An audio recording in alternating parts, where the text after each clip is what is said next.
Hello साथियों, स्वागत है एक बार फिर से आप सभी का आपके अपने YouTube चैनल फिजिक्स क्लासेस में। जैसे कि आपको पता है कि हम बायोलॉजी का पहला चैप्टर क्लास 10th साइंस जैव प्रक्रम लाइफ प्रोसेस की इससे पहले हमने 2 वीडियो देख ली थी। उसमें क्या क्या देखा था? पहली वीडियो में सजीव निर्जीव के बारे में देखा, आणविक गति क्यों आवश्यक है, लिविंग थिंग्स और नॉन लिविंग थिंग्स में अंतर देखा, ठीक है, ये सब देखा। दूसरी वीडियो में हमने क्या देखा? पोषण देखा। पोषण जो सजीव होते हैं किस तरह से पोषण प्राप्त करते हैं वो देखा। स्वपोषी पोषण क्या होता है, इसमें मैंने आपको हरित लवक, क्लोरोप्लास्ट, क्लोरोफिल इनके बारे में बताया, ठीक है। प्रकाश संश्लेषण के लिए कार्बन डाइऑक्साइड की आवश्यकता क्यों है, क्लोरोफिल की आवश्यकता क्यों है, ये भी मैंने आपको बताया। कुछ क्रियाकलाप भी इसमें देखे हमने। और जो यहाँ पर आपने रंध्र वगैरह स्टोमेटा थे उनकी पूरी संरचना, गार्ड सेल्स की यानी कि द्वार कोशिकाएं, सब चीज़ें देखी थी। तो इसके बाद आज ये हमारी तीसरा लेक्चर है, तीसरी वीडियो है हमारी लाइफ प्रोसेस पर। इसी तरह से हम सिलेबस को कवर करेंगे अपने, ठीक है।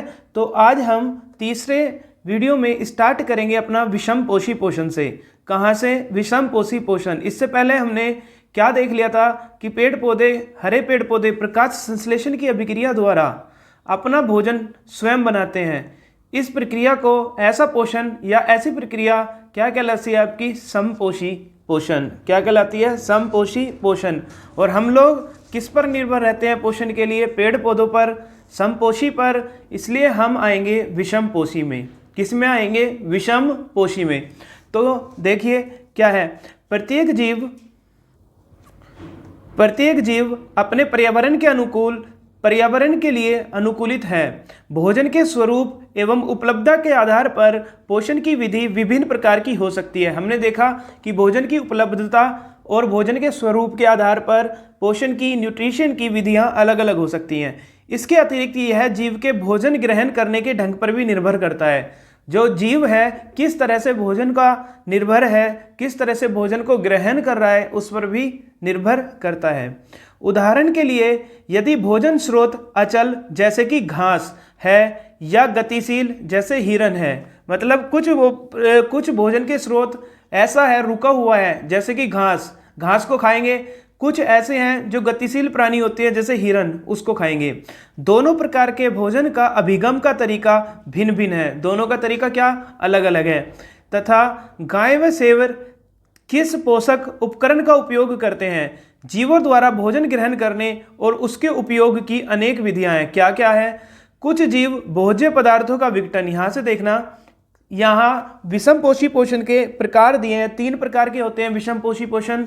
एक आपका होता है क्या? पहला विषम पोषी पोषण में आएगा एक मृतोपजीवी, एक परजीवी और एक होता है प्राणी संभोजी। क्या होता है? प्राणी संभोजी। तो पहला तरीका देखते हैं क्या दिया है। तो 3 तरह के होंगे, यहां लिख देता हूं मैं। तो हमारे 3 तरह के स्व विषम पोषी पोषण होते हैं। देखिए पहले में क्या दिखाया उसने, तीनों को पढ़ते हैं क्या क्या होते हैं। कुछ जीव भोज्य पदार्थों का विघटन शरीर के बाहर ही कर देते हैं। कुछ जीव ऐसे होते हैं जो भोज्य पदार्थ दिए हैं, उन्होंने जो खाने हैं उसको बाहर ही तोड़ देंगे और तब उसका अवशोषण करते हैं। मतलब बाहर से तोड़ के ही उसका क्या करते हैं? अवशोषण। जैसे फफूंदी, यीस्ट, मशरूम आदि कवक इसके उदाहरण है। एक तरह का पोषण ये है, अभी आपको बताना है ये कौन सा पोषण है। दूसरा देखिए, पहला पोषण ये हो गया, ठीक है। एक पोषण है आपका ये जो दिखाया है नंबर 1। दूसरा देखते हैं, दूसरे में कहा है अन्य जीव संपूर्ण भोज्य पदार्थ का अंतर्ग्रहण करते हैं। अन्य जीव जो होते हैं संपूर्ण भोज्य पदार्थ को एक साथ अंतर्ग्रहण कर लेंगे तथा उनका पाचन शरीर के अंदर होता है। आप ही बताइए आपके अंदर कैसा होता है? आप खाने को बाहर से ही पचाएंगे या अंदर पचता है खाना?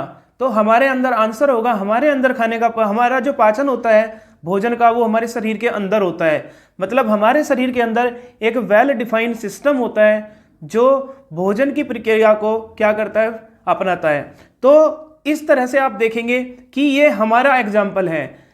जीव द्वारा किस भोजन का ग्रहण किया जाए तथा उसके पाचन की विधि उसके शरीर की अभिकल्पना तथा कार्यशैली पर निर्भर करती है। मतलब उसकी शरीर की अभिकल्पना कैसी है, कार्यशैली कैसी है, इस पर डिपेंड करता है कि जीव द्वारा किस भोजन का अंतर ग्रहण किया जाए। जैसे अमीबा, अमीबा जो होता है उसकी अभिकल्पना अलग होती है। देखिए, घास, फल, कीट, मछली या मृत खरगोश खाने वाले जंतुओं के अंतर के बारे में आप क्या सोचते हैं? जो घास, फल, कीट, मछली या मरा हुआ खरगोश खाने वाले जंतु हैं उनके बारे में। कुछ अन्य जीव पौधों और जंतुओं को बिना मारे, एक ये प्रकार का है, कुछ अन्य जीव पौधों और जंतुओं को बिना मारे उनसे पोषण प्राप्त करते हैं। यह पोषण युक्ति किस किस में होती है? अमरबेल, किलनी, जू, लीच और फीताकृमि सरीखे बहुत से जीवों द्वारा प्रयुक्त होती है। तो देखिए क्या है, एग्जाम्पल समझिए। सबसे पहले यहाँ पर इसने एक प्रकार का, 3 प्रकार के यहाँ पर आ गए। एक ये था आपका ये वाला 2, और एक आपका तीसरे प्रकार का परपोषी पोषण ये है। तो सबसे पहले दूसरे नंबर का देखिए, ये हमें पता लग गया दूसरे नंबर में कि अन्य जीव संपूर्ण भोज्य पदार्थ का अंतर ग्रहण करते हैं तथा उनका पाचन शरीर के अंदर होता है। तो ऐसा पाचन किसके अंदर होता है? हमारे अंदर। और हम आएंगे प्राणी संभोजी में। तो ये किसका उदाहरण है? ये किसकी परिभाषा है? प्राणी संभोजी की। तो प्राणी संभोजी की क्या परिभाषा बनेगी? देखिए जैसे यहाँ परिभाषा लिखी हुई है आपको दिख रही होगी। एक प्रकार का ऐसा पोषण जिसमें विभिन्न जीव जटिल भोज्य पदार्थों को ठोस या तरल अवस्था में ग्रहण करते हैं, प्राणी संभोजी पोषण कहलाता है। देखिए यहाँ पर मैंने दिखा दिया इसको परिभाषा, क्या कहलाता है? प्राणी संभोजी पोषण कहलाता है। जैसे इसके एग्जाम्पल क्या होते हैं? तो एक ऐसा पोषण जिसमें जो जीव होता है जटिल भोज्य पदार्थों को ठोस या तरल अवस्था में क्या करते हैं? ग्रहण करते हैं, प्राणी संभोजी पोषण कहलाता है। इसके एग्जाम्पल क्या होते हैं? अमीबा। सबके डायग्राम आप देखते जाइए बारी बारी से। यह है अमीबा। उसके बाद कुत्ता, बकरी, शेर,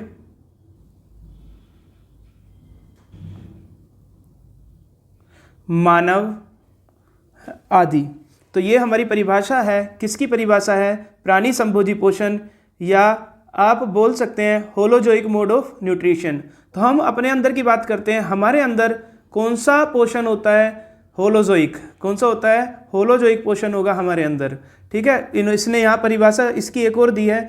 अन्य जीव संपूर्ण भोज्य पदार्थों का अंतर ग्रहण करते हैं और उनका पाचन शरीर के अंदर होता है। तो आप ये परिभाषा भी लिख सकते हैं, या आप ये वाली परिभाषा भी लिख सकते हैं कि इस प्रकार का पोषण जिसमें विभिन्न जीव जटिल भोज्य पदार्थों को ठोस या तरल अवस्था में ग्रहण करते हैं, प्राणी संभोजी पोषण कहलाता है। इसके बाद दूसरे प्रकार का पोषण देखते हैं जिसका नाम है परजीवी पोषण। परजीवी पोषण की परिभाषा है वे जीव जो दूसरे जीवों या पादप के शरीर पर आश्रित रहकर एवं उन्हें मारे बिना अपना भोजन प्राप्त करते हैं, परजीवी कहलाते हैं। ऐसे जीव जो दूसरे शरीर के या दूसरे पादपों के शरीर पर आश्रित होंगे और उनको मारे बिना ही उनसे अपना भोजन प्राप्त करते रहेंगे, उसको बोलते हैं हम क्या? परजीवी पोषण। क्या कहलाते हैं? परजीवी पोषण। इसका एग्जाम्पल होता है जैसे फीताकृमि। दूसरा एग्जाम्पल होता है इसका अमरबेल। और एग्जाम्पल है इसका जोंक, जिसे लीच भी बोलते हैं। बहुत खतरनाक होती है ये, आदमी का खून भी चूस जाती है।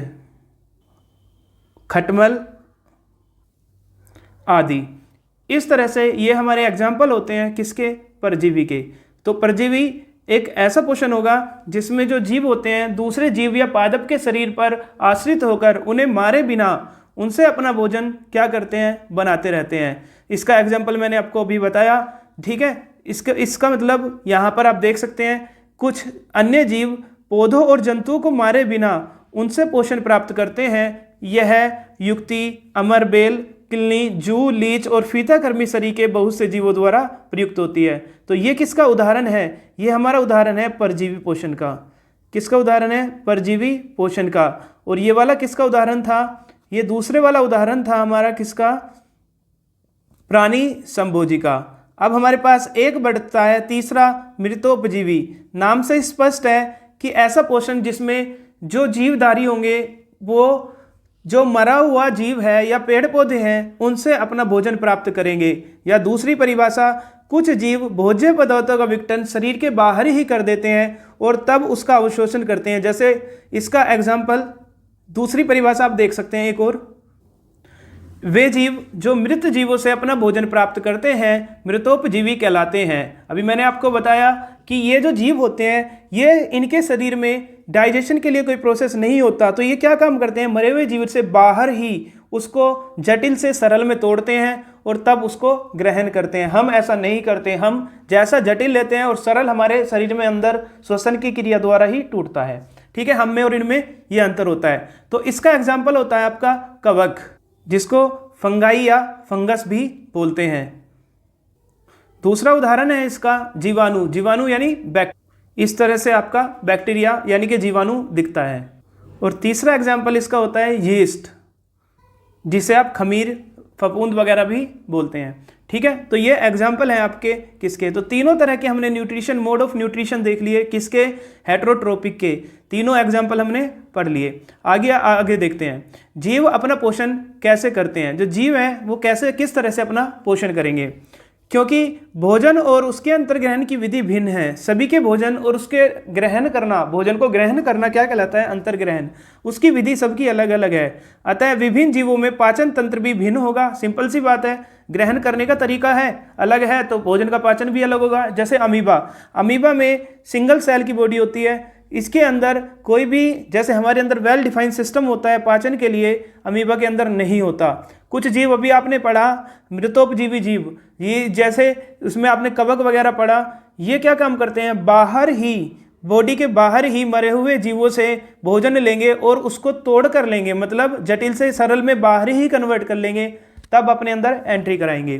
तो एक कोशिकीय जीवों में भोजन संपूर्ण सतह से लिया जा सकता है जैसे अमीबा, लेकिन जीव की जटिलता बढ़ने के साथ साथ विभिन्न कार्य करने वाले अंग विशिष्ट हो जाते हैं। जैसे जैसे उसकी जटिलता बढ़ती है, कॉम्प्लेक्सिटी बढ़ती है, तो अलग अलग कार्य करने वाले अंग भी अलग हो जाते हैं। जैसे उदाहरण दिया है क्या, देखिए उदाहरण है अमीबा कोशिकीय सतह से अंगुली जैसी अस्थायी प्रवृत्ति की मदद से भोजन प्राप्त करता है। जो अमीबा होता है किस तरह से पोषण होता है अभी मैं आपको समझाऊंगा। अमीबा के अंदर तो अमीबा एक कूटपाद बनाता है जिसको सूडोपोडिया बोलते हैं, उसकी मदद से भोजन को क्या करता है, वो ग्रहण करता है। यह प्रवर्ध भोजन के कणों को घेर लेते हैं तथा संगलित होकर खाद्य रिक्तिका बनाते हैं। ये भोजन को घेर लेंगे और क्या बना लेंगे, फूड वैक्यूल। अभी मैं आपको बिल्कुल क्लियर हो जाएगा, आपको अभी समझाऊंगा। खाद्य रिक्तिका के अंदर जटिल पदार्थों का विघटन सरल पदार्थों में किया जाता है और वे कोशिका द्रव्य में विसरित हो जाते हैं। बचा हुआ अपच पदार्थ कोशिका की सतह की ओर गति करता है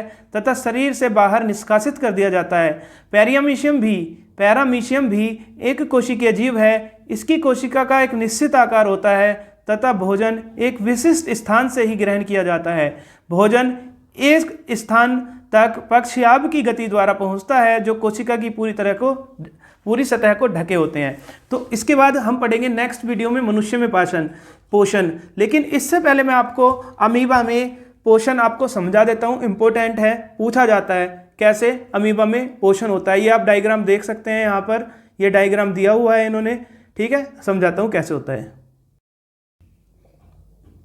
चलिए, तो इस वीडियो में हम देखने वाले हैं कि जो अमीबा होता है, अमीबा डायग्राम आपको दिख रहा होगा, अमीबा में भोजन का पाचन किस तरह से होता है। तो सबसे पहले अमीबा में भोजन का पाचन पढ़ने से पहले हम ये देखेंगे कि अमीबा होता कहाँ है, क्या है, कहाँ ये रहता है, क्या ये खाता है, कैसे ये खाता है। आपको मैं एक चीज़ बता दूं कि इसके अंदर मुख नहीं होता। अब आप ये पूछेंगे कि जब सर मुख नहीं होता तो ये खाता कैसे होगा। इसके अंदर दूसरी बात ये भी बता दूं कि एक सिंगल सेल बॉडी का स्ट्रक्चर होता है, सिंगल सेल का जीव होता है।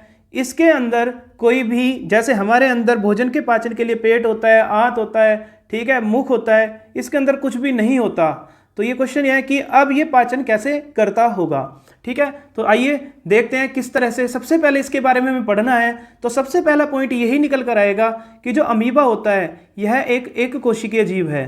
किस तरह का जीव होता है अमीबा, एक कोशिकीय जीव होता है, ठीक है। कैसा है, एक कोशिकीय जीव। तो पहला पॉइंट हुआ कि हमारे पास, देखिए एक मिनट, अमीबा एक कोशिकीय जीव होता है, यूनिसेलुलर ऑर्गेनिज्म होता है। इसमें पाचन के लिए कोई विशिष्ट अंग नहीं पाए जाते। जैसे हमारे अंदर पाचन के लिए विशिष्ट अंग पाए जाते हैं, सबसे पहले हमारा पाचन, अभी हम देखेंगे नेक्स्ट वीडियो में यही आएगा हमारा, उसमें हम देखेंगे कि हमारा पाचन मुख से ही प्रारंभ हो जाता है। मुख के बाद ईसोफेगस यानी कि फूड पाइप में जाएगा, फिर स्टमक यानी कि आमाशय में जाएगा, फिर स्मॉल इंटेस्टाइन यानी कि छोटी आंत में जाएगा, फिर लार्ज इंटेस्टाइन यानी कि बड़ी आंत में जाएगा, और उसके बाद क्या हो जाएगा कि शरीर से बाहर निकल जाएगा। तो इस तरह से हम देखेंगे कि हमारे अंदर एक वेल डिफाइंड सिस्टम होता है भोजन के पाचन के लिए, लेकिन इसमें कोई भी विशिष्ट अंग नहीं होते, यहाँ तक कि इसमें मुख भी नहीं होता। अब ये क्या काम करता है, जो जल है, जल के अंदर जो छोटे छोटे पादप, जो छोटे छोटे जीव होंगे या छोटे छोटे प्लांट्स होंगे, उनको अपना भोजन बनाएगा, उनको अपना भोजन क्या करता है, बनाता है। तीसरा पॉइंट हो गया, यह जल में रहने वाले छोटे छोटे जीवों से अपना भोजन प्राप्त करता है। फोर्थ, इसका साइज इतना ज़्यादा छोटा होगा कि इसको आप अपनी नेक्ड आई यानी कि नग्न आंखों से नहीं देख सकते। नंबर 5, इसमें प्राणी संभोजी प्रकार का विषम पोषी पोषण पाया जाता है। अभी मैंने आपको पढ़ाया था इस वीडियो में कि प्राणी संभोजी पोषण एक ऐसा पोषण होता है जिसमें पोषण के लिए, जिसमें डाइजेशन के लिए, देखिए जीव जो हैं वो ठोस या तरल पदार्थ को क्या करते हैं, ग्रहण करते हैं, और उनके शरीर के अंदर ही भोजन का क्या होता है, पाचन होता है। और शरीर के बाहर होगा तो उस किस प्रक्रिया में होता है भोजन शरीर के बाहर, ये आपको बताना है, मैंने आपको समझाया है। ठीक है, तो इसमें प्राणी संभोजी प्रकार का विषम पोषी पोषण पाया जाता है। 5th 6th देखेंगे, इसमें मुख नहीं होता है। अभी मैंने आपको बताया कि इसके अंदर कोई भी मुख नहीं होता। भोजन निम्न 5 चरणों में होता है। ये चरण आपको याद रखने हैं, इंपॉर्टेंट है कि भोजन का पाचन हम अपने अंदर पढ़ेंगे, मनुष्य के अंदर, हमारे अंदर भी 5 प्रोसेस में भोजन का पाचन होगा। सबसे पहले इंजेशन, फिर digestion, absorption, assimilation, egestion. Ingestion को बोलते हैं अंतर्ग्रहण, डाइजेशन पाचन, अब्जॉर्प्शन अवशोषण, एसिमिलेशन स्वांगीकरण, और फिर वही छेपन। समझा देता हूँ जनरली क्या होता है। अंतर्ग्रहण का मतलब होता है भोजन को ग्रहण करना, ग्रहण करने के बाद वो भोजन को पाचन करना, उसमें एंजाइम वगैरह मिलाकर पाचन करते हैं। उसके बाद जो सेल्स होगी, साइटोप्लाज्म होगा, उसके द्वारा भोजन को अवशोषित कर लिया जाएगा। अवशोषित करने के बाद उससे एनर्जी ली जाएगी, वो वृद्धि करेगा, इसको बोलते हैं स्वांगीकरण। और जो वेस्ट प्रोडक्ट बना है उसको क्या कर देंगे, बाहर निकाल दिया जाएगा, इसको बोलते हैं इजेशन। तो अब इस 5 प्रोसेस को हम देखते हैं बारी बारी से किस तरह से बनता है। सबसे पहले मैं आपको संरचना दिखाऊं किसकी, सबसे पहले मैं दिखाऊं आपको क्या, अमीबा। देखिए यहाँ पर संरचना आपको दिख रही होगी, ये आपका अमीबा है, ये देखिए ये आपका अमीबा है। आप अमीबा की संरचना इस तरह से कैसे भी बना सकते हैं। इसमें एक सिंगल न्यूक्लियस होगा, ये इसका न्यूक्लियस है। क्या है ये इसका न्यूक्लियस, यहाँ देखेंगे आप, ये इसका न्यूक्लियस है, और इस तरह से इसकी संरचना है। क्या आपको इसमें कहीं मुख दिखाई दे रहा है, नहीं, इसमें कोई भी मुख नहीं होता। अब ये क्या काम करता है कि जो इसके ये पैर हैं, देखिए अगले वाले स्टेप में यहाँ ये जल के अंदर है, और आप देखेंगे कि यहाँ पर फूड है, ये कोई फूड है, इसको अमीबा को इस फूड को खाना है। तो क्या काम करता है, अपने जो इसके पैर होंगे उसको पैर को फैलाएगा, इस तरह से एक कूट चरित पैर फैलाएगा, जिसको बोलते हैं शूडोपोडिया।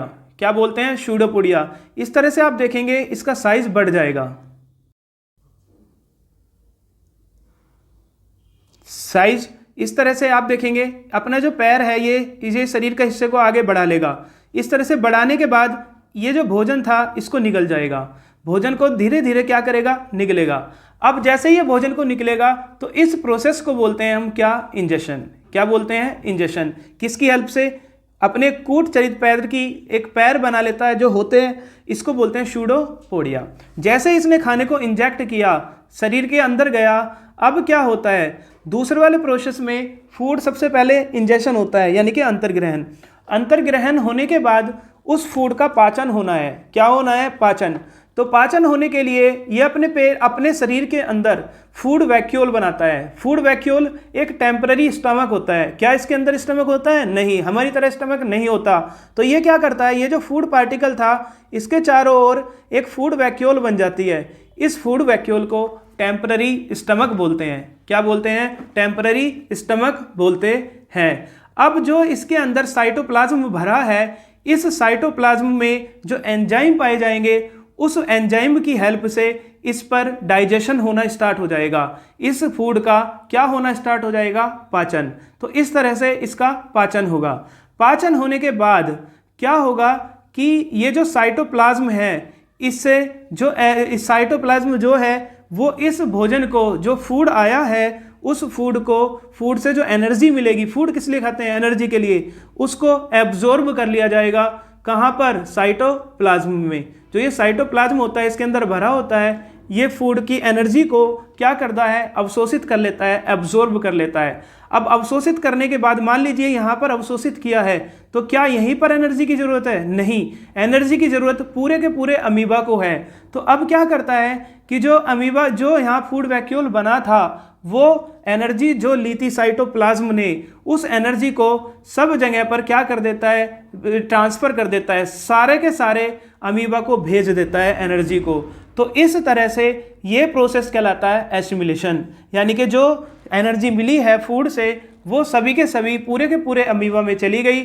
अब अमीबा अपना साइज ग्रोथ करेगा, साइज बढ़ाएगा, जिससे साइज बढ़ाएगा तो ये अब क्या होता है? पेरेंट डॉटर न्यूक्लियाई में टूट जाता है, डॉटर अमीबा में टूट जाएगा। टूटने से पहले क्या होता है समझिए, अब इसके अंदर जो भोजन का पाचन हुआ है उसमें कुछ वेस्ट प्रोडक्ट भी बना होगा। सिंपल सी बात है, हम भी खाते हैं कुछ, जो भी हम खा रहे हैं क्या सारा का सारा डाइजेस्ट हो जाता है? वो नहीं होता सारा का सारा डाइजेस्ट। कुछ ना कुछ पार्ट उसका क्या बनता है, कुछ ना कुछ वेस्ट प्रोडक्ट जरूर बनता है जिसको शरीर से बाहर आना आवश्यक होता है।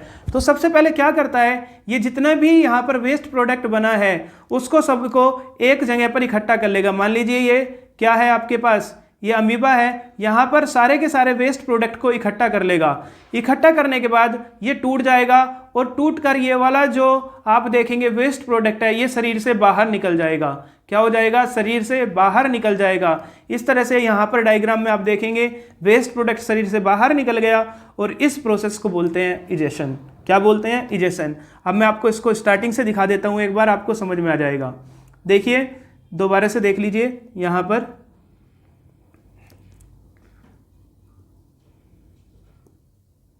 देखिए, सबसे पहले क्या हुआ, जो अमीबा था उसने भोजन को इनटेक किया। इनटेक का मतलब ग्रहण किया।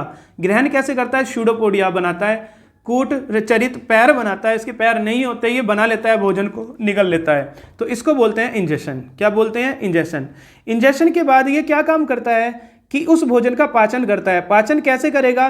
पाचन करने के लिए क्या होगा कि ये एक टेम्पररी स्टमक बनाएगा, टेम्पररी आमाशय बनाएगा जो परमानेंट नहीं होगा। जब फूड आएगा तभी होगा, उसको बोलते हैं फूड वैक्यूल। तो फूड वैक्यूल की हेल्प से इसमें क्या होगा, आसपास जो साइटोप्लाज्म भरा है वो साइटोप्लाज्म इसमें एंजाइम की हेल्प से भोजन का पाचन करेगा। जो ये भोजन आया है उसका क्या करता है? पाचन। तो यहाँ पर इसका डाइजेशन हो जाएगा।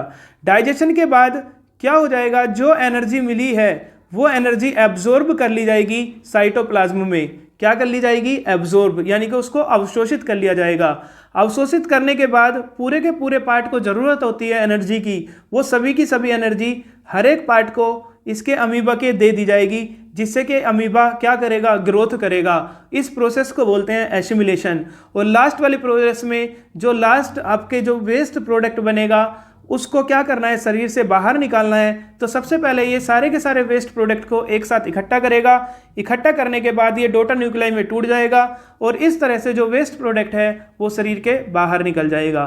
तो ये डायग्राम है, इस डायग्राम की हेल्प से आप देख सकते हैं किस तरह से अमीबा के अंदर भोजन का पाचन होता है।